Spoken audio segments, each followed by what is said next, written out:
Flowers top singer season 5 grand ഫിനാലേക്ക് കേവലം 23 ദിനങ്ങളാണ് ഇനി അവശേഷിക്കുന്നത്. ആകാംക്ഷയും ആശങ്കയും ഒരുപോലെ ഉണർത്തുന്ന അത്യന്തം നിർണായകമായ പടിയിറക്കത്തിൻ്റെ നിമിഷങ്ങൾക്കാണ് ഗാനവേദി സാക്ഷ്യം വഹിക്കാനൊരുങ്ങുന്നത്.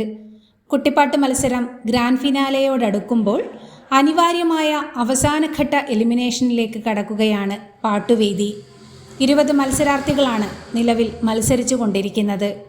അപ്രതീക്ഷിത മുന്നേറ്റങ്ങളും തിരിച്ചടികളുമൊക്കെയായി അത്യന്തം പ്രവചനാതീതമായി മുന്നേറിക്കൊണ്ടിരിക്കുന്ന പാട്ടുപോരാട്ടത്തിൽ 20 മത്സരാർത്ഥികളിൽ ആരൊക്കെയാവും പുറത്തു പോവുക, ആരൊക്കെയാവും അടുത്ത ഘട്ടമായ ഫൈനൽ പോരാട്ടങ്ങളിലേക്ക് കടക്കുക എന്നറിയാനുള്ള അവസരമാണ് ടോപ്പ് സിംഗർ പ്രേക്ഷകർക്ക് മുന്നിൽ ഒരുങ്ങുന്നത്.